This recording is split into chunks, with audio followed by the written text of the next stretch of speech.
Hello, good day. So this is Teacher Timmy for Module 3, Values Education, Matatag Curriculum, Grade 8. Topic natin today, pagpapahalaga at birtud bilang batayan ng sariling pagpapasya, pagkilos at pakikipagkapwa. They say, no man is an island. Narinig niyo na ba yon? Maybe sa kanta, sa movie, o sa mga daily posts sa social media. Ano nga ba ang ibig sabihin nun? At bakit importanteng pag-usapan natin yan, lalo na sa mga panahon ngayon? This famous saying means, hindi tayo nabubuhay ng mag-isa. We don't live in isolation.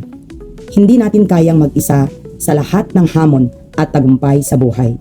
Just like a piece of a puzzle, we are designed to connect with others, to compare the bigger picture. Laging may kasama tayo o kailangan natin ng kasama. And that's where our main topic for today comes in. Pakikipagkapwa-tao or interpersonal relationships, relating with others. This isn't just about being nice or having good vibes. This is about understanding how our values or pagpapahalaga and virtues or virtud shape our decisions and actions, which when we interact with everyone around us. Ano nga ba ang kapwa-tao at pakikipagkapwa-tao? These two are different. Kapwa means fellow human beings, that's kapwa-tao, and pakikipagkapwa-tao means relating with others. Sino ba ang kapwa-tao? Simple lang, lahat ng tao sa paligid mo. Ito ay ang lahat ng nilalang na may pag-iisip at damdamin. From your immediate family members, parents, siblings, kapatid, to your barkada, tropa, kaibigan, to your classmates, even to those you don't know well, and the security guard at the gate, the tindera sa kantin, your neighbors, kapitbahay, the delivery rider, or kahit yung mga players sa online games na sinasalihan mo, they are all your kapwa-tao. At ang pakikipagkapwa-tao ay ang aktibong pagpapamalas ng pagmamalasakit or compassion, paggalang or respect, at pag-unawa or understanding sa ibang tao, anuman ang kanilang kalagayan o pinagmulan. It's about building positive, meaningful connections that make the world a better place for everyone. It's not just about being polite. It's about genuinely caring and acting on the care. Bakit nga ba mahalaga ang pakikipagkapwa-tao? Ang pakikipagkapwa-tao ay hindi lang nakakabuti sa iba. Ito rin ang pundasyon para sa personal na kaligayahan mo or personal happiness at kaunlaran ng lipunan or societal progress. So it starts from within you, yourself, how you relate with others, and it affects the whole society in general. These meaningful effects don't just happen. They are the results of living out certain values or pagpapahalaga and virtues or virtud. Ano nga ba ang mga epekto? Una, mas kaunting alitan, mas malaking pagkakaisa, less conflict, more harmony. Here's the explanation.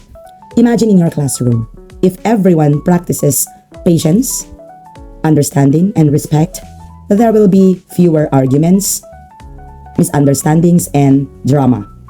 You know, Gen Z, right? Mahilig tayo sa drama, hugot, hashtags, and we even post it on social media, right?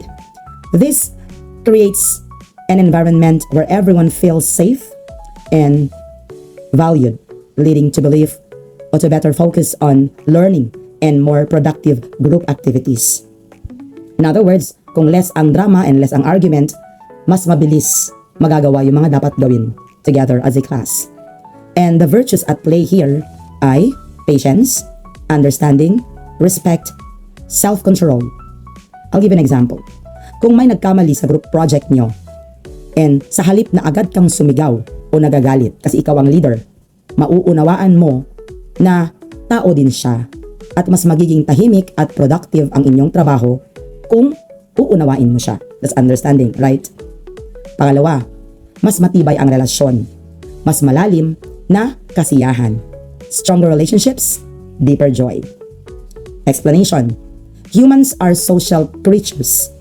When you have strong, positive connections with friends, family, and even acquaintances, you feel more supported, more secure, and genuinely happy.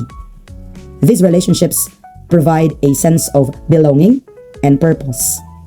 Virtues at play, loyalty, empathy, kindness, generosity of spirit. I'll give an example. Isipin mo, sa araw-araw na pumapasok ka sa school, may mga bumabati sa'yo, may kumakausap sa'yo. Ang gaan ng pakiramdam, di ba? Mas excited kang pumasok at mas masaya ang araw mo kung alam mong may mga taong nagmamalasakit sa'yo at nagpapasaya sa'yo. Di ba? Kaya nga iba ang samahan sa high school eh. Sabi nga nila, sa educational ladder ng isang tao, pinakamasaya ang high school. That's why you enjoy high school. Instead of bridging gaps and naghahakot ka ng mga kaaway mo, dapat naghahakot ka ng kaibigan. Pangatlo, kolektibong lakas, positibong pagbabago. Collective strength, positive change. Here's the explanation. A community where people interact positively is a powerful community. When we work together, guided by common values like cooperation and justice, we can solve bigger problems and create impactful changes that benefit everyone. Virtues at play. Cooperation, civic responsibility, justice, altruism, and here's the example. Kung sa school ninyo ay may program para linisin ang campus kahit sa classroom na lang at lahat kayo ay nagkakaisa para mag-engage doon sa program na yon or kahit sa schedule ng cleaning mo, di ba may mga cleaners? So schedule mo, just take part and you take the initiative to join your group. Mas mabilis at mas magiging matagumpay ang gagawin nyo. Nakikita at nararamdaman na ang epekto ng pagtutulungan ay mas mabilis, di ba? At progress. Ibig sabihin, positive ang impact ng ginawa nyo as a group. If you take part, di ba? Pang-apat, pinatatag na pananaw sa sarili, enhanced self-worth. Explanation. When you consistently act with kindness, respect, and integrity towards others, you build a positive self-image. Knowing you've done good or genuinely helped someone boosts your confidence and strengthens your character. It is a reflection of your inner goodness. What are the virtues at play? Integrity, honesty, empathy, self-respect. Example, kapag alam mong nakatulong ka sa kaklase mo na nahihirapan sa assignment o pinagtanggol mo siya sa isang nambubuli, mas confident ka sa iyong sarili at mas may tiwala sa iyong kakayahan na gumawa ng tama. Diba? So, you help others and you also boost your self-worth. Panglima, pagtutulungan, kultura at pagsusukli ng kabutihan. Mutual support, pay it forward culture. Explanation. This kindness you extend often comes back to you, sometimes from unexpected sources. When you are genuinely helpful and supportive of others, you build a network of reciprocity. Yun yung sinasabi ko palagi na back to you. It comes back to you. This creates a pay it forward cycle where good deeds circulate, ensuring that when you need help, someone will be there for you. So, ibig sabihin, hindi kinakailangan yung tinulungan mong tao, siya rin ang magbabalik sa'yo. O pwedeng ibang tao naman ang tutulong sa'yo. So again, i-connect natin sa utang na loob. Huwag nating gawin ang isang bagay just because alam mong tatanawin niya na utang na loob sa'yo. Pay it forward means gagawan mo siya ng kabutihan para siya naman gumawa din ng kabutihan sa iba. Not necessarily ibabalik na yun sa'yo. So, how about you? Then, ibig sabihin, may ibang tao din na kapag nangailangan ka, hindi yung tinulungan mo, kundi ibang tao naman yung tutulong sa'yo. Next, virtues at play, generosity, reciprocity, trust, dependability. Example, kung palagi kang handang tumulong sa kaibigan mo sa anumang bagay, siguradong pag ikaw naman ang nangailangan, hindi ka nila pababayaan. So, hindi yung kaibigan mo, pero pwedeng ibang tao. It's like depositing good deeds or investing good deeds into a community bank. So pag nag-deposit ka, lalaki yun. Mag-multiply yun. Diba? So next, panloob na kapayapaan at kaginhawaan, inner peace and well-being. Explanation. Living in harmony with others reduces stress and anxiety. When you have no lingering conflicts, grudges, or unresolved issues, with your mind is cleaner and you experience a deeper sense of peace and calm. Virtues at play, serenity, forgiveness, contentment. Example, masarap matulog sa gabi nang walang iniisip na kaaway o tampuhan with other people. Ang kapayapaan sa relasyon ay nagdudulot ng kapayapaan sa sarili. So tandaan, mas masarap matulog sa gabi pag walang iniisip, 'di ba? Lalo pag may kaaway. So iwasan ang may kaaway. Pagpapahalaga at virtud. So now we are taking the link between values and virtues. Pakikipagkapwa. Ang pagpapahalaga or values ay ang mga bagay na itinuturing nating mahalaga at tama na nagsisilbing gabay sa ating mga desisyon. Ang virtud or virtues ay ang mga positibong katangian ng pagkatao na nagiging gawi sa pamamagitan ng paulit-ulit na paggawa ng tama. Kung paano natin isinasabuhay ang pakikipagkapwa-tao ay direktang sumasailalim or sumasalamin sa ating mga pagpapahalaga at virtud. In other words, you have to live it out. Kailangan mo siyang isabuhay. Hindi po pwedeng by theory or nasa isip lang or nasa imagination lang siya. Kailangan mo siyang i-apply. So narito ang ilang mahalagang paraan para palakasin ang ating pakikipag-ugnayan sa kapwa at ang mga birtud na sumasalamin dito. Number 1, pakikisama. Pakikisama or camaraderie, social adaptability. Ano ibig sabihin nun? Ito ang kakayahan nating makibagay at makisalamuha sa ibang tao, lalo na sa isang grupo. It means being open to others, willing to be part of the group, and making others feel included. Ito ang pundasyon para magkaroon tayo ng mga kaibigan at magandang relasyon. Virtues at play. Inclusivity or pagiging inklusibo. Ang pagtanggap at pagyakap sa lahat, anuman ang kanilang pagkakaiba. Friendliness, pagiging palakaibigan. Ang pagiging approachable at handang makipag-ugnayan. Open-mindedness, pagiging bukas ang isip, ang pagiging handang umunawa at makinig sa iba. Example, may bagong kaklase na tahimik. Imbes na hayaan mo siyang mag-isa, imbitahin mo siya sa grupo mo. Kausapin mo, imbitahin mo sa lunch, sa snacks pag break time. Ngunit tandaan, may limitasyon ang pakikisama. Hindi ka makikisama sa mali o sa mga sitwasyong maglalagay sa iyo sa peligro. Example, peer pressure to do something illegal or harmful to yourself and to others. Makisama ng tama.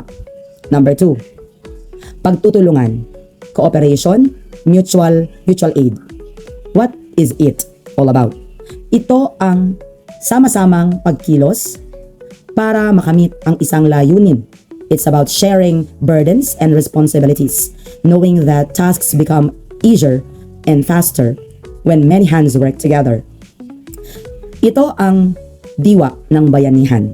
And virtues at play, cooperation, pagtutulungan, ang kakayahang magtrabaho bilang isang koponan or isang grupo, teamwork, generosity, pagkakaroon ng bukas palad, ang pagiging handang mag-ambag ng oras, lakas, o resources, responsibility, pananagutan, also accountability, ang pagtupad ng bahagi mo sa isang kolektibong gawain.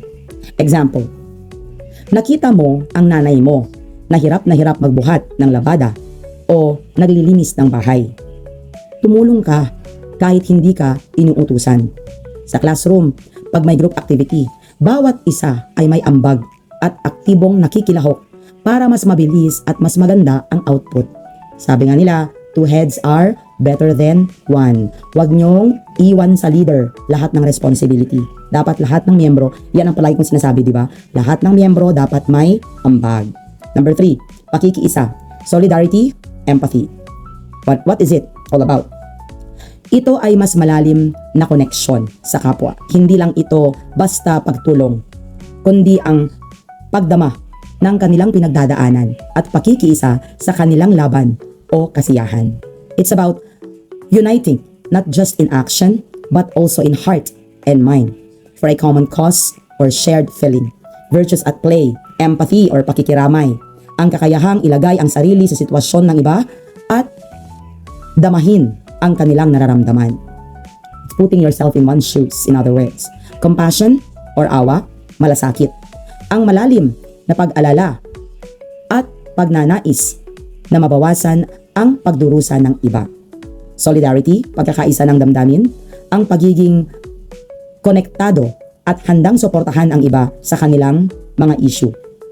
Example, may kaklase kayo na naapektuhan ng kalamidad, let's say sunog or bagyo, at nasira yung bahay nila.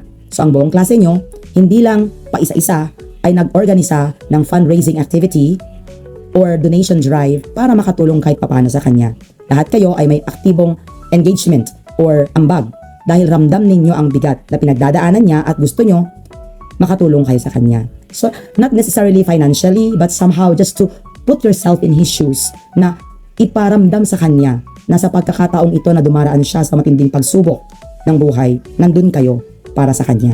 So in any way possible na pwede kang tumulong. Pang-apat, paggagalangan or respect. Ano ito? Pagpapakita ng pagpapahalaga sa karapatan, pananaw, kultura at pagkatao ng bawat isa. Anuman ang pagkakaiba sa paniniwala, relihiyon, lahi, kasarian o katayuan sa buhay. It is the fundamental pillar of harmonious relationships. Virtues at play, respect, paggalang, ibig sabihin ang pagkilala sa halaga at dignidad ng bawat tao, pagpapaubaya or pagtanggap sa pagkakaiba ng opinyon o paraan ng pamumuhay, fairness or katarungan, ang patas na pagtrato sa lahat. Example, may kaibigan ka na iba ang relihiyon o iba ang trip sa music, iba ang gustong politicians na support, or igalang mo ang kanyang pananaw at karapatan na magkaroon ng sariling paniniwala. Kahit hindi kayo magkasundo, hindi mo kailangang sumang-ayon, pero kailangan mong igalang ang kanyang pagkatao. Take note of individual differences. We are all different. No two persons, walang dalawang tao ang exactly pareho ng gusto. So yung mga bagay na hindi kayo magkasundo, na hindi kayo pareho ng direksyon, you have to respect each other at tanggapin kung ano sila. Number 5, pakikipagkasundo, reconciliation, peacemaking. Ano nga ba ito?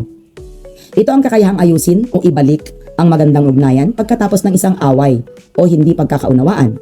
It requires humility, willingness to apologize, and a genuine desire to move forward peacefully, forgiving others, and seeking forgiveness when needed. Virtues at play, humility or pagpapakumbaba, ang pagtanggap ng mali at pagiging handang humingi ng tawad. Forgiveness, pagpapatawad, ang kusang loob na pagpapatawad ng puot. Pagpapakawala ng puot, galit o sama ng loob sa taong nakasakit o nagkasala o pagiging handang magbigay ng pagkakataon para sa pagpapanumbalik ng relasyon. Empathy, pag-unawa, pakikiramay. Again, katulad nung kanina, ang kakayahang unawain at damhin ang nararamdaman o pinagdadaanan ng ibang tao na makakatulong sa paghahanap ng solusyon at pagbuo ng tulay sa pagitan ng mga magkaaway. Patience, pagpapasensya, ang pagtanggap na ang pagpapagaling ng sugat at pagpapanumbalik ng relasyon ay maaaring mangailangan ng panahon at paulit-ulit na pagsisikap. Time heals all wounds. Bakit mahalaga ang lahat ng ito? Ang mga kaugaliang ito ay hindi lang nakakatulong para magkaroon tayo ng mas maraming kaibigan o magandang relasyon sa ating pamilya at kaklase. Mas malawak pa ito. Nakakatulong ang mga ito para mas maging maayos at mapayapa ang ating komunidad at lipunan or bansa. Ipakita natin ang mga ito sa araw-araw. Hindi lang dahil lesson natin ngayon, kundi sa araw-araw at kahit saan. Tandaan, ang pakikipagkapwa-tao ay hindi lang para sa isang tao o ibang tao. It's not for the chosen few. Para din yan sa'yo. Tandaan na mas magiging buo ka bilang tao at mas magiging masaya ang buhay mo kung sinasabuhay mo ito. Para ka na ring nagtatanim ng magandang bithi na aanihin mo rin balang araw. Kaya sa mga susunod na araw, paglabas ninyo sa classroom, subukan ninyong ilagay sa puso ang mga ito. Hindi lang tayo isla or island. Tayo ay bahagi ng isang malaking bayan o lipunan. So the rest are activities. I will just give it to you in class. Ayan, yung mga reflective journals and all that, mga real life situations. That's all for now.